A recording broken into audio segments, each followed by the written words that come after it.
Welcome back to another episode of Guess the MMR, and this one is going to be a little bit special because today I'm going to be using all of your replays. You guys submitted them in the YouTube community section, and I greatly appreciate that. And if your name doesn't get picked in this one, feel free to submit it next week. I plan to do this once again next week if it has a good response once again. So hit the like if you want to see this again next week, and keep your eyes out for that post. Alright, let's get straight into the first clip. So we're going to be looking at Nemi. Thank you for submitting your replay. Appreciate it. And he's playing Slark. This is going to be a team fight apparently. First things first. Okay, so, I like that he's checking the fight to kind of see what's going on. I think a lot of players make the mistake of TPing without actually knowing what's happening, so big fan of this. Let's see what he does first. So he actually goes for the Wind Ranger, which I don't like, right? I think your priority is already a bit off. Why go for a hero that has 100% evasion as Slark? Just doesn't make a particularly large amount of sense. Way too early on the BKB. If your targeting is better here, you would have already been on top of the Shadow Demon, so a bit of a mistake. This is burning your entire BKB duration, and now the fight's... Oh boy, okay. Alright, not the best play there, but we're going to move on to the next fight. Alright, fight number 2 is TPing in. I think it's good that you're TPing somewhat aggressively here. Once again, let's see what your target priority is, because target priority for Slark is a big deal. Once again, your BKB usage is just way too early. The thing about Slark, I just have to pause here, is you have basically two built-in sort of BKBs with your Dark Pact and your ultimate. They're basically BKBs, or, a defensive capability. So you don't want to pop them all at the same time, or especially Dark Pact and BKB at the same time. Especially when you know that, this Pangolier isn't going to solo kill you from full HP. And the Alk and the Wind Ranger have already committed their spells, right? You will know if the Alk's going to stun you, and the Wind Ranger had already casted her spells, so you using BKB is completely griefing your ability to take these fights and for a long time, right? Because Slark needs to stay in the fight for a long time. Plus, I think your item build is very outdated. I'm not gonna lie. Every Slark nowadays is going more so like a phase boots drums build. It allows you to kite in and out of the fight much better. And as you can see, by what I'm saying is the goal of Slark is to kite in and out. So I'm gonna have to guess this is much more on the lower end. If I had to guess in particular, I'm gonna have to say this is either Crusader or Archon. My final guess is Archon 2. Oh, okay. Yikes. Sorry, bro. Apparently this is actually Legend 7. I did not mean to insult you, so don't take that hard. I just think you really need to update your item builds a bit. At least watch your pro replay, and maybe play a lot more games of Slark to begin to understand, who do you actually need to target in fights. Because if you don't target the right hero as Slark, you're going to struggle as the hero. So in this replay, we're going to be looking at Sour Sweet on the Spirit Breaker. He's 8-0 currently, so looking good. And one thing I wanted to say quickly that I forgot to mention earlier is that I won't be looking at anyone else's play or item builds besides who the specific replay is for, just to make my life a little bit harder. But let's get into this fight. So first off, he's going to charge this Ogre. It's a bit aggressive. I also think his Bulldoze a bit early. I think it was slightly unnecessary, but not bad. Kiting out. I really like that you're kiting out in these fights. I think a lot of players on a hero like Spirit Breaker just get over anxious and sort of just run into the fights even when they shouldn't. And hopefully this maybe even will keep you alive and allow you to reinitiate. And it will. Yeah, and I really like that. So well played on your part. Big fan of that maneuver. Okay. I think you maybe could have ultied earlier just to secure one of the kills, but I mean, in general, I really like you kiting in and out there. I think that was very smart. Alright, we're going to be looking at one more clip. He instantly charges. I think that charge was okay. I would have been probably more inclined to charge a hero like the Earthshaker because he's a key initiator for them. Alright, not overcommitting. I like that you're playing hesitant when your team isn't in position. I think that's smart heads-up play, which is usually a sign of a better player. Okay. Good movement. Once again, I think your movement definitely is quite solid. Pretty solid. I think this play is really good. I'm really tempted to look at the other players' items because I'm struggling a bit. I want to say that you're much higher up, but why is Meepo going in there? Like, just to play like that... God, I'm not... Regardless, I'm not a huge fan of this heart. I think it's kind of meh. I would prefer to see some more utility or even something like a BKB personally. I'm going to guess you're Divine 6. That's my go. What? No, dude, no way. No. Okay, apparently this is Archon 4. This is not Archon 4. And Divine 6 was definitely like, oh, alright. This is not Archon 4, dude. You are totally smurfing. Back off. Alright, for the next clip, we're going to be looking at Masan Got on the PA. And The first clip we're going to be looking at is this sort of like mid push, and I'm not going to lie, just right off the bat, I don't really love the fact that you're even bothering to siege this mid tower. Like, is it okay to take towers as the safe lane player? Sure, but a hero like PA really needs to get to her timings, right? As is, I can see that your score is bad, and I respect you for still sending in this replay even with that, but right there, like, even you spending the time to siege that mid tower doesn't give me the best vibes. It wastes a lot of time. Your goal has to be to get to your Deso BKB timing so you can jump in and shred them. And now we're going to be looking at one more engagement. I'm going to quickly look at your talents. They look pretty good, so no complaints there. This is a pretty dangerous jump. Oh, you have to be very careful here because you have no vision. You didn't really consider that this guy might still have ulti, and this could just straight up get you killed. Looks like it does. You just need to be a lot more selective. So the big idea here, just for everyone watching, is when you're playing a hero like PA or a Slark or Storm, you need to be selective in your jumps and typically even wait for fights to sort of break apart. Like, the later they go on, or the more patient you are, the better target you can typically choose. So don't be that hasty, even if you see a Slark that's half HP, because in that situation, he had his ultimate. So my official guess, I'm going to have to guess on the lower side. I think your build's fine. It's not the end of the world. You're just focusing way too much on fighting, and it's getting you killed. You just got to hit more camps, bro. Really, it's going to be as simple as that. And you just bought a Fairy Fire. But I'm going to have to guess that you're Guardian 7. Guardian 5. Okay. Yeah, I think I get those 5. So just keep farming, bro. Like, if you really want the formula for you to go up in MMR in particular, just hit creeps till you get your BKB. Don't even show up to a single engagement. A lot of people are like, Speed, don't tell people to AFK farm. No, just literally just AFK farm. It will separate you from everyone else in your bracket and probably win you these games. I like your all chatting though. Alright, for the next clip, we're going to be following CMOS on the Doom, who Dota is telling us has gotten a triple kill, which is a good thing. First things first, as a quick side note for Doom, this build has been out of meta for quite a bit, and Scorched Earth is just a better build, frankly. So already then, I feel like maybe you haven't watched enough of the pro scene or any pro replays, because you really want to max Scorched Earth. It allows you to farm, and Inferno Blade is very unreliable damage. Also, it's not AoE. This spell is insane. It's actually, like, absurdly broken, especially if you take the damage at level 10. It does unbelievable amounts of damage. All right, and we're going to be looking at one major fight now. Let's kind of see how he approaches it, because Doom is a hero that, you definitely want to catch people off guard if you're going this Blink build. So I like that you didn't necessarily force the engagement right away before your team was in position. I think that's smart, right? Your Invoker's not necessarily here yet. Oh, you almost... Did you show there? I don't know. It kind of felt like you showed, but... Alright, the enemy team is making a big mistake. Even just from this clip, it makes me feel like this can't be too high, because why would Void even be bothering to show bottom here to Mice's creep? That's just like him asking to die. I like that you're trying to approach from the side trees, though. I think that's generally smart, right? I mean, okay, I just have to go back and watch that again. Like, this was a bit odd. If you're going to initiate for a fight, it has to be, in the attempt to either A, surprise them, or, B, tank spells. But in this case, it seems like you want to surprise him, but then you use Devour casually, and then Stomp, and aren't paying attention to the fact that your Spirit Breaker is initiating, and just completely waste your Blink Stomp. Not only that, you're just an easy chrono target if he has it, which he does, right? So I think that was a bit sloppy. It doesn't really make too much sense to me why you would show for that long, or show at those times. Like, right, like if you're looking to catch this Void, which probably should be your target at this point of the game, especially pre-chrono, then it just doesn't make any sense for you to walk around in vision like that. I mean, good Stomp usage. I think your item build is fine. Skill build a bit outdated, as we talked about. So in general, I would have to guess this is like mid to upper tier, because I think your spell casting is generally correct, but your positioning and ideas of the fight seems a little bit scrambled, kind of all over the place in my opinion. So I'm gonna have to guess somewhere around low ancient. I'm gonna guess like ancient 3, ancient 1. Okay, basically 2 in a row now, guys. I mean, I'm picking it up from the pretty atrocious start. We're picking it up. All right, for this next clip, we're gonna be looking at Papa, a master tier invoker. So this is gonna be pretty good, right? Master tier, you're no joke. You're one of those guys. So let's get into it. First off, good Sun Strike. Just being heads up. First off, like I love the camera movement. I'm just paying attention to kind of what's going on. Okay, might have been good if you could have gotten a cold snap on the Quap. All right, that feels like a wasted meteor to me. I don't want to call you out. I know you're the master invoker, but maybe slightly unnecessary.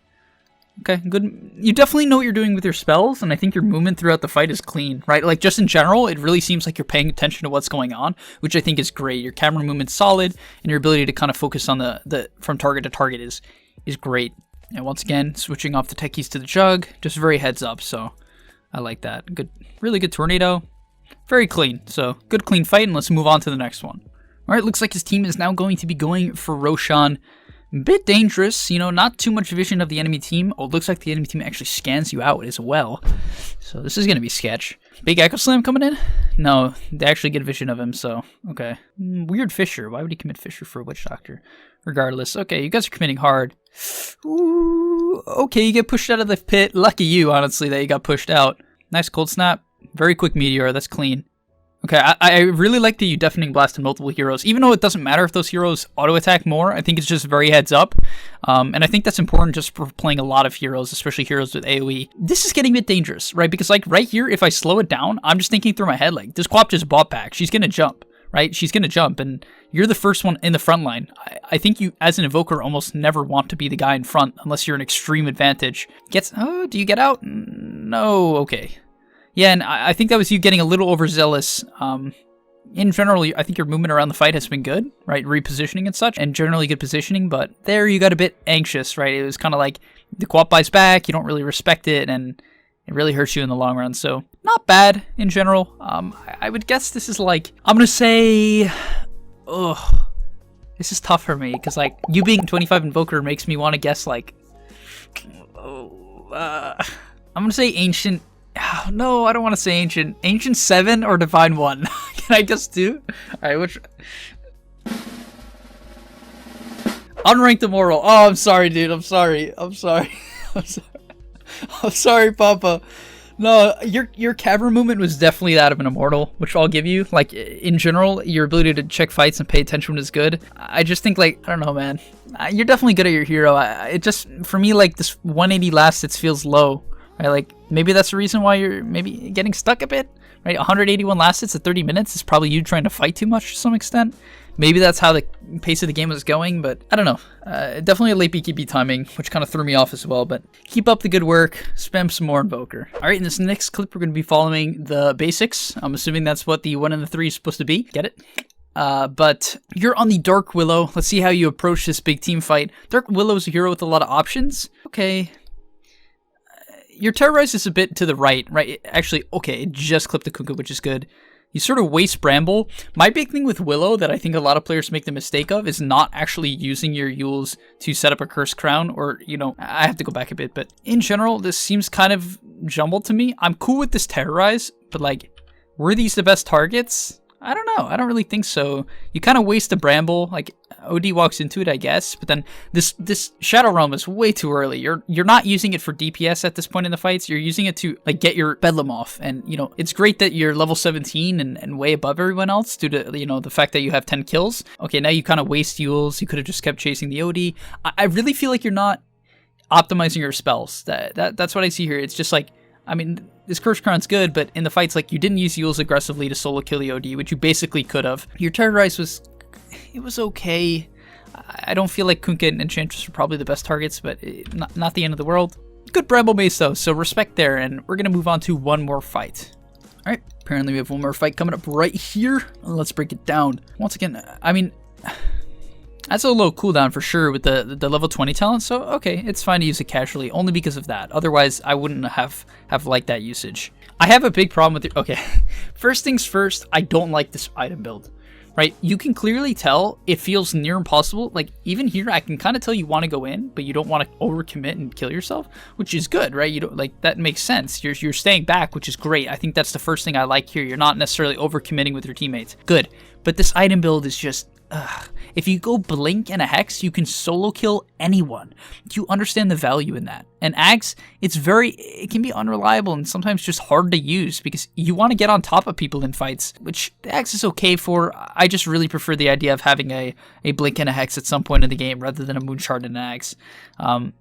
Okay, kind of taking, like, quick note just for everyone. I like when people just get their spells out and get them off cooldown, right? A big thing I think a lot of players make the mistake of is they don't just use their spells. Just sometimes you can't always look for this perfect usage, and that's why in the first fight, it might not have been the perfect usage, but at least you got them out.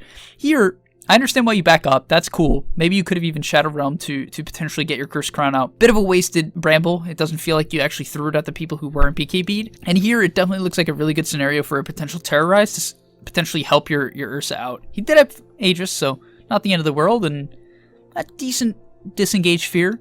So overall, I think it's good that you're not overcommitting. Like, I genuinely think it's good that you're not overcommitting. But at the same time, you have this Axe and this Hyperstone, and they literally, you didn't use them in the fight.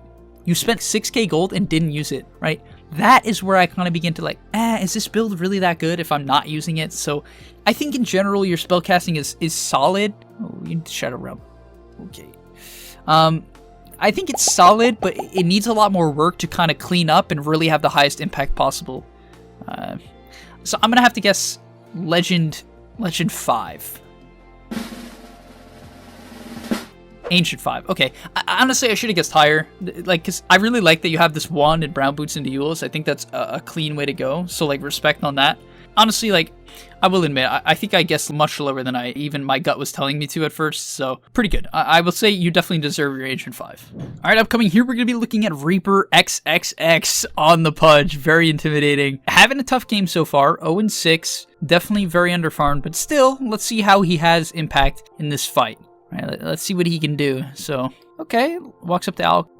Okay, first off, very early, like, I would have accepted this if it was like the patch when there was no stun bar, but Monkey King lands the stun on the Alk here, and you just dismember him with almost like a third duration left, which is a complete waste. And okay, nearly loses you the Alk kill, right? Like, you get the hook off, good hook, but that early dismember nearly lost you the fight or made it a bad fight. So gotta be very careful about anything like that, where you simply just stack stuns even by a small margin. Apparently we keep going though, so we'll keep watching. Okay, sees the Tidehunter. Fortunately misses the hook.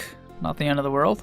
This is potentially very dangerous. I like that you disengage. I think that's like kind of nice. Like, sort of move in and out of the fight. Once again, I think that's just clean. You're thinking about your options, and okay, not bad. Oh, does this keep going? He's going top for the Alk now. Hooks? Okay.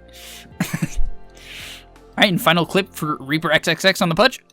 We're going to be looking at him running bottom here. You're kind of forcing things a lot. I really wish you would buy a smoke at some point. In terms of item build, I think this is like okay. The Blade Mail is slightly mediocre in my opinion. I wish you would buy a Force Staff to save someone from Alcor and a Naga initiation. I think that would be much more useful. I frankly don't understand why you're hitting a shrine. I mean, I know you clearly feel like you're an advantage, but like, you're hitting a shrine as Pudge. It's just not really a good idea. Oh, kind of mess up the dismember. And the hook. I don't know. Dude, alright, never mind. You're so good. Immortal top 50. That's my final guess. No, I'm kidding. For sure, you're a god gamer, dude. No joke. Top tier deny. Top tier deny. But like, I'm gonna have to guess. I'm gonna have to guess this is Legend 2. Ancient 5. Yikes, dog. Sorry. Okay, your item build is good. I briefly watched some of the laning stage coming up to this, like when just scrolling through the replay, and you were doing very little. Like, I'm sorry to flame you, bro, but just like, really, please check out your replay, and you got to think of some new ways to, you know, have impact this Pudge, because that laning stage was. I'm sorry. I'm not trying to flame, but I was close enough. The last and final clip of this video. I'm sorry for anyone who didn't get in. I will hopefully get you in the next one. We did just choose at random. I had my friend Turtle do it and gather the clips. So if you were unlucky and didn't, please do check for the next video in the YouTube community post. Remember, I will be asking basically weekly from now on for new replays, and for the next episode, what I plan on doing is once again asking you guys for replays, but looking at the laning stage rather than more fights, right? And just to end off this video, I'm going to be starting by looking at actually the sniper's laning stage and then moving into a fight. So first off, starting items, you need shared tangos. It really allows you to optimize your build with something like a Fairy Fire. A Fairy Fire can just straight up, win you the lane by maybe allowing you to get a first blood off a turned fight, and things like that are what I like to see. I'm cool with this early Shrapnel. I maybe would have preferred it a little bit later and pressured these denies with it, right? If you focus on the denies and then Shrapnel a bit later, I think that might have been better, but overall, not bad last hitting, 3-0 in the first wave. I really would like to see you aggro here, maybe pressure some of the range creeps. You are against a melee hero, so you could sort of hit him a lot more then and prevent him from getting denies. So in general, I don't love your positioning. Right here, I have a big issue. You're clearly coming into a state of advantage, in my opinion, right? You have 4 creeps, no way he pressures you, right? And you're all the way back here, not even bothering to auto-attack him. Come on. Like, if you're in advantage, use it. Now you auto-attack him, but you could have gotten 2, maybe even 3 up until this point, which could be a big deal. And once again, like, no reason for you not to pressure those under tower there. So in general, I think your first wave was okay. But really, you put yourself in advantage by using that Shrapnel early, which I liked. But you didn't take advantage of the opportunity that came about. And yeah, that's kind of all I have to say. That was pretty greedy there. Oh. And now is why you need a healing salve. Guys, I'm gonna end the clip here, but you have to buy a healing salve. You can't skip healing salve. You just can't. If I'm this Ember, frankly, I would just ignore the fact that you're low HP, because frankly, I mean, like, literally, that's just sad, because if you're on the Ember Spirit's perspective, guys, who cares that the sniper's low HP? You don't need to outplay him. Just simply slide a fist him one more time. He'll be at 20 HP and have to miss the entire next wave. You need to think of long-term, which is why I think so many players just need to stop diving. But let's move on to the next fight. All right, coming up here, your team is respawning. Oh boy, I feel like I almost just skipped past it. But you're going to walk up the hill and shoot this Bloodseeker, which is only okay because the other heroes are showing mid. And you basically... Okay, yikes, even just that Bloodseeker just makes me think this is kind of low, to be honest. Your last hits are okay, not terrible, definitely on the better end. I really wish you would maybe consider a Shadowblade or a BKB this game, just so you have a bit more mobility. The Hurricane Pike is fine, just I feel like against an Ember Spirit and a DK, your game could be really hard if they know what they're doing, but maybe you get away with it. Yeah, you're kind of just picking them off. I'm going to keep going just for a little bit, maybe even just go up to this high ground fight and then end it there, but... And here's where I see a big common mistake where, like, your team is clearly like, dude, you're a sniper. Like, you're a sniper. If your team is backing, you have no choice to back. Even if you think they're wrong, you have no choice. And frankly, I think they're kind of right because you don't want to go high ground. But, like, I get that you shoot this guy and you basically 3-tap him, which is quite hilarious. But at the same time, now you get ruptured, and I'm assuming you die. Does DK not? Alright. I mean, you're super far ahead, so I guess this works out. Frankly, this Bloodseeker could have killed you if he just blade mailed and run at you. So you're very out of position, and I think, like, you have a good game, but at the same time, like, you have a good game, but, like, all these little things, and even just seeing the Bloodseeker move slowly, and you kind of be out of position there. Alright, let's look at one more fight, right? Let's see what goes on here.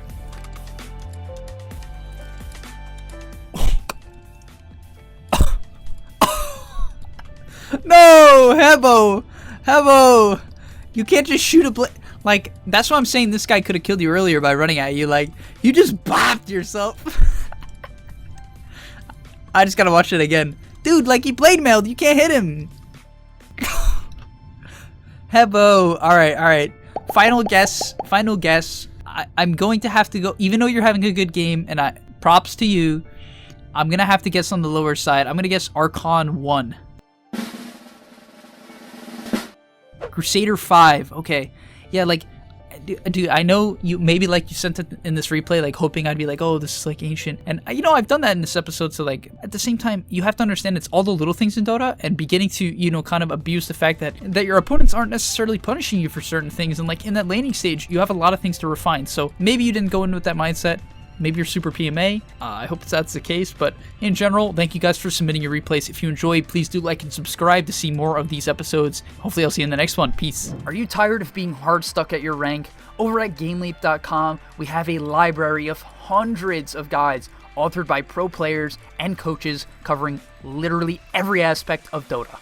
Whether you're looking to master a new hero or role, or just polish up your existing skills, GameLeap is the proven place for competitive gamers to hone their craft and unlock their secret potential. Hit the link on screen right now, to take advantage of our special offer for a 25% discount, guys, 25%, and start your journey today.